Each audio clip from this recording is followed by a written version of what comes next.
C'est quoi la gratitude? À quoi ça sert? Est-ce que ça rend vraiment plus heureux? Et concrètement, comment cultiver sa gratitude pour en ressentir les bienfaits au quotidien? C'est ce qu'on va voir dans l'épisode du jour. Bienvenue sur le podcast Putain de Bonheur, le podcast qui a pour but de te faire sourire, te faire réfléchir et te sentir bien. Et c'est déjà pas mal. Moi, c'est Hélène. Et moi, c'est Fanny. Notre objectif, qu'après l'écoute de chaque épisode, tu te sentes plus légère, plus inspirée, plus confiante et avec de nouvelles perspectives sur différents sujets. Mieux-être, spiritualité, santé, relations, argent, sexualité. Alors, assieds-toi, détends-toi et laisse-nous t'embarquer dans notre aventure qui te rappelle que le bonheur, parfois, peut être un putain de voyage.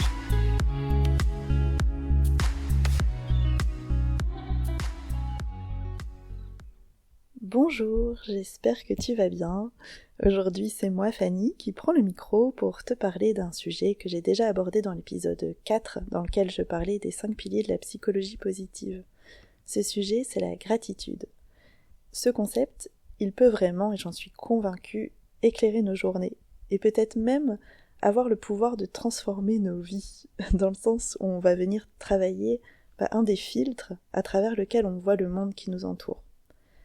Tu sais, on l'a déjà dit dans les épisodes précédents, on a tous des filtres, une espèce de lunette qui nous est propre, qu'on construit à travers notre éducation, nos croyances, voilà, tout ce qui nous entoure à travers notre environnement. Et donc on a tous une paire de lunettes à travers lesquelles on voit le monde qui nous entoure. Et c'est pour ça qu'on voit tous des choses différentes. On a beau être face à la même situation, face aux mêmes événements, on ne va pas le ressentir et le voir de la même manière. Donc voilà, la gratitude, ça peut vraiment venir travailler un de ces filtres qui va nous aider à voir le monde différemment, avec un angle un peu plus positif. Alors la gratitude, qu'est-ce que c'est? C'est un outil magique, mais c'est pas un outil facile. Donc ça peut être inné pour certains, la pratique de la gratitude, et pour d'autres, la majorité, ça nécessite quelques efforts. Pour bien comprendre ce que c'est la gratitude, il faut bien comprendre aussi ce que c'est l'habituation hédonique. L'habituation hédonique, en fait, c'est le fait de s'habituer à une source de bonheur, de satisfaction, de plaisir, et de tellement s'habituer qu'on finit par ne même plus la remarquer. Ce qui fait que ça n'a plus d'effet sur notre bonheur, sur notre niveau de bien-être. Je pense que tu as déjà remarqué, voilà, quand on achète une nouvelle paire de chaussures, les quelques premiers jours, on est trop contente, voilà, ça fait plaisir. Et puis, au final, on finit par s'habituer, par se lasser, par même plus y prêter attention. Pareil, quand tu achètes une nouvelle télé, un nouvel ordi, voilà, peu importe quoi, finalement, tout ce qu'on possède finit par nous lasser et de ne plus avoir d'effet sur nous. Alors c'est valable pour les objets, mais aussi pour ce qu'on a d'immatériel. Par exemple, d'avoir une famille, d'être en bonne santé, de pouvoir marcher, de pouvoir courir, le fait de pouvoir avoir un toit sous lequel vivre, de pouvoir prendre une douche quand on veut, d'avoir de l'eau chaude, de pouvoir manger à notre faim, de pouvoir se déplacer en se sentant en sécurité en France, d'avoir la chance de ne pas vivre dans un pays en guerre. Toutes ces choses-là nous semblent finalement acquises et on n'en prend même plus souvent la mesure. Et donc on peut vite avoir l'impression de manquer toujours, qu'on a toujours besoin de quelque chose. Et on peut vite passer notre vie à courir après des nouvelles choses, à avoir l'impression d'avoir besoin de ce nouveau truc pour se sentir mieux, d'améliorer toujours notre confort quotidien parce que ça nous rendra plus satisfaits, heureux. Et alors que ce sentiment finalement il dure quelques jours tout au plus. Donc on consomme, on veut toujours plus, de choses matérielles et immatérielles d'ailleurs, mais sans voir finalement tout ce dont on bénéficie déjà, sans voir tout ce qu'on a déjà. Pour finir mes explications, je vais donc te partager un extrait du livre de Christophe André, Et n'oublie pas d'être heureux. Abondance et permanence représentent 2 facteurs d'endormissement et non de suppression, heureusement, de nos capacités au bonheur. L'explication s'appelle habituation hédonique. Lorsqu'une source de bonheur est toujours là, elle finit par perdre de son pouvoir réjouissant sur nous. Pour contrer cette habituation, 2 solutions.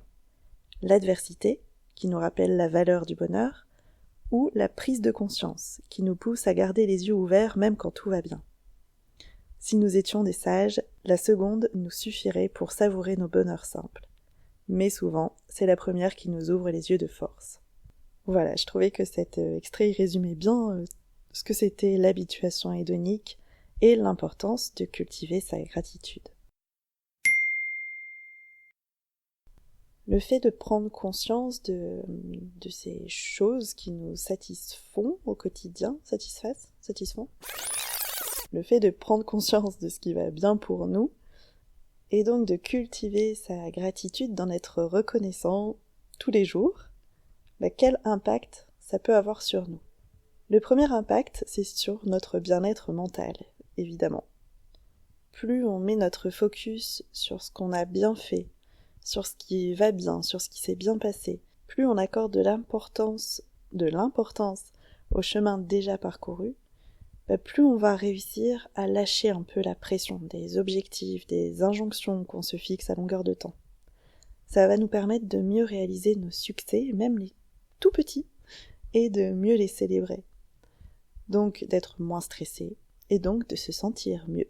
Par exemple, c'est savoir se dire, quand on se fixe l'objectif de faire du sport 2 fois par semaine, et qu'au final, on n'en fait qu'une fois tous les 15 jours. On peut avoir tendance à se dire, j'ai pas atteint l'objectif, je suis nulle, ça sert à rien, autant que j'arrête. Et on peut aussi se dire, voilà, si je regarde derrière moi, maintenant j'en fais une fois tous les 15 jours, c'est toujours mieux qu'au début où je n'en faisais pas du tout. Voilà, tout simplement. Ça me rappelle aussi un petit exemple, moi je voulais faire des petits cadeaux faits main à plein de personnes de mon entourage pour Noël. J'avais déjà la liste dans ma tête et tout, et je me suis dit là je m'y prends en avance et j'y arriverai. Au final, j'en ai fait qu'à ma famille proche, et je me dis, bon, ok, c'est déjà pas mal, c'est déjà plus que Noël dernier où j'avais réussi à rien faire, donc voilà, ça peut permettre de relativiser un petit peu. Le deuxième bénéfice du fait de cultiver sa gratitude, ça peut permettre aussi de renforcer les relations. Parce que l'on exprime ou non sa gratitude, par pudeur par exemple, on peut avoir du mal à aller voir une personne pour lui dire merci pour tout ce que tu as fait pour moi, etc. Juste le ressentir, le simple fait de prendre conscience et de ressentir de la reconnaissance envers une personne va renforcer notre relation. Parce que inconsciemment on va créer un environnement, une disposition en fait propice à de meilleures relations. On va prendre l'exemple d'une personne de ton entourage que tu aimes beaucoup, avec qui tu as beaucoup de liens, mais qui t'énerve, qui a des petites habitudes qui t'énervent. Je suis sûre que quelqu'un qui te vient en tête, on connaît tous cette personne, peut-être ton conjoint. Et bien le fait de réfléchir à tout ce que cette personne a pu faire pour toi, de dire merci pour toutes ces petites choses qui te paraissent bien, que la personne a fait de bien, ça va peut-être te donner envie d'être plus généreuse, plus souple envers l'autre et ses petits défauts qui t'énervent. Le troisième bienfait que tu peux ressentir en cultivant ta gratitude, c'est l'amélioration du sommeil, et donc de ta santé physique au global. Ça a été prouvé que les personnes qui tiennent un carnet de gratitude, donc je t'en parlerai juste après, ont sensiblement un meilleur sommeil. Peut-être que tu l'as déjà remarqué, mais c'est le soir où on a tendance à plus ruminer, où nos pensées vont s'enchaîner, et souvent on va penser à des choses pas très sympas qui se sont passées dans la journée. Comment j'aurais pu faire autrement, ah ouais c'est vrai, tiens j'ai pas fait ça. Donc voilà, on a tendance à ruminer le soir, et du coup, autant ruminer de belles pensées. On ne peut pas se dire ok, faut plus que je pense à ce truc qui m'emmerde, ou faut que j'arrête de penser et que je dorme, c'est le meilleur moyen pour pas trouver le sommeil. Par contre, on peut orienter nos pensées vers quelque chose que l'on choisit. Donc mettre son focus sur des choses qui nous apportent du bon, du bien, du beau. Donc tenir son carnet de gratitude, donc focus ses pensées sur les choses positives de la journée, ça permet de moins ruminer ces pensées négatives qui tournent en boucle. Et ça me rappelle une étude que j'ai lue dans le livre de Martin Seligman sur la psychologie positive, où ils parlaient en fait, ils avaient fait une étude dans un monastère avec des nonnes, je sais pas si ça s'appelle monastère, bref, dans un lieu où toutes les femmes avaient la même alimentation, le même mode de vie, le même rythme, les mêmes tâches, et en fait ils se sont rendus compte que celles qui tenaient un carnet de gratitude, celles qui voyaient le positif, donc ils avaient lu des lettres, je crois, qu'elles avaient écrites, et celles qui étaient les plus positives, qui étaient reconnaissantes envers ce qu'elles avaient, sont celles qui ont vécu le plus longtemps. Bon voilà, résumé un peu approximatif de cette étude, mais c'est ce que j'en ai retenu. Un autre bienfait du fait de cultiver sa gratitude, c'est qu'on va avoir une meilleure résilience. Donc la résilience, c'est le fait de pouvoir rebondir plus facilement face aux obstacles de la vie. Donc on a une meilleure résilience, et c'est un peu logique, parce que finalement, plus on s'entraîne à repérer et à ressentir le positif au quotidien, quand on est dans le tourbillon de la vie, plus on parvient à le faire facilement dans les moments difficiles.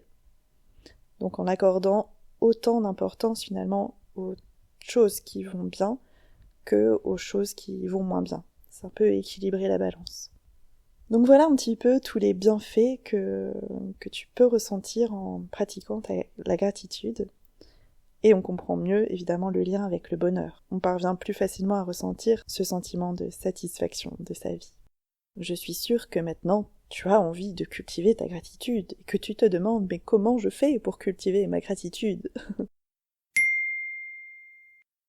Je te donne donc 3 astuces pour cultiver au quotidien facilement ta gratitude. Le premier, peut-être que tu l'as déjà mis en place, c'est le fameux carnet de gratitude.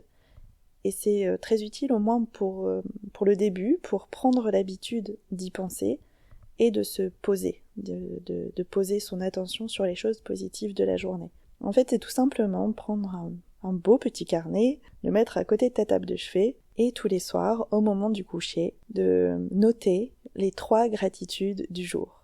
Donc, qu'est-ce qui s'est bien passé aujourd'hui? Pourquoi tu es reconnaissante aujourd'hui? Ça va être peut-être un peu répétitif au départ, peut-être qu'il va y avoir des choses qui vont revenir tous les soirs, mais c'est pas grave en fait. Prends simplement l'habitude de noter 3 choses, peu importe lesquelles, qui t'ont fait du bien aujourd'hui. Ça peut être j'ai apprécié mon café ce matin parce que j'étais au calme, les enfants n'étaient pas encore réveillés. Ça peut être j'ai apprécié marcher pour aller au boulot plutôt que de prendre la voiture. J'ai apprécié ce repas avec ses collègues. Des choses très très simples, hein. Mais rien que le fait de l'écrire tous les soirs, alors ça va t'habituer à poser ton focus sur ce qui va bien, sur ce qui s'est bien passé dans la journée. La deuxième petite astuce, c'est de pratiquer la gratitude partagée. Alors c'est moi qui ai inventé ce mot-là, je sais pas si ça existe. Mais en tout cas, pour prendre l'habitude avec quelqu'un, donc quand on est 2, c'est plus facile d'y penser. Donc prendre l'habitude de partager avec quelqu'un le soir tes 3 gratitudes du jour, tes 3 petits bonheurs de la journée. Donc ça peut être par exemple à table avec ton conjoint, tes enfants, ça peut être au coucher, donc ici par exemple le soir quand je couche ma fille, donc elle a 7 ans, c'est un petit moment qu'on adore toutes les 2, on se dit nos 3 gratitudes du jour. Donc ça permet de lui transmettre cette culture de la gratitude et de pouvoir partager un beau moment avec lui. La 3e petite astuce, c'est d'écrire une lettre de gratitude envers quelqu'un. Ça peut être un proche ou quelqu'un que tu n'as pas vu depuis longtemps. Là, dernièrement, je pense à en faire une, par exemple, à mon instituteur de quand j'étais petite. Donc voilà, c'est des lettres, en fait, dans lesquelles tu exprimes ta reconnaissance envers cette personne qui t'a apporté à un moment de ta vie quelque chose dont tu avais besoin. L'idée, c'est de pouvoir poser ton focus, ton attention sur la reconnaissance que tu ressens envers cette personne et de pouvoir lui exprimer. Mais c'est pas obligé. Si tu veux garder ta lettre pour toi, comme on disait un peu tout à l'heure dans les bienfaits, ça peut renforcer la relation que tu as avec cette personne, même si tu lui exprimes pas directement ta gratitude. Si tu es timide ou que tu as peur de l'exprimer, tu peux le garder pour toi. En tout cas, cette lettre, tu peux aussi lui donner, ça peut faire un beau cadeau de Noël par exemple, petite astuce du jour. Donc écrire une lettre de gratitude et l'envoyer ou pas, ou la lire directement aussi à la personne, et ben c'est une manière de pouvoir cultiver ta gratitude. Et une petite dernière, alors j'avais dit 3 astuces, mais c'est une bonus, c'est de pratiquer la méditation. Alors c'est un grand mot qui peut faire peur, mais en tout cas, t'es pas obligé d'écrire si t'as pas envie, mais peut-être juste te poser, de fermer les yeux et de réfléchir à ce qu'il y a de beau, de bien et de bon autour de toi, pour toi, en ce moment, ou ces dernières semaines, ces dernières années.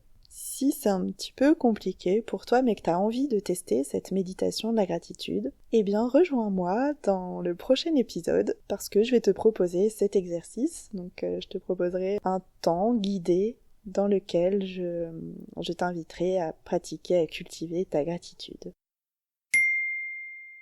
Voilà, je pense qu'on arrive à la fin de cet épisode. J'espère que ça t'a plu, que ça a pu te faire une petite piqûre de rappel avant les fêtes, avant Noël. C'est le bon moment, je pense, pour pratiquer sa gratitude.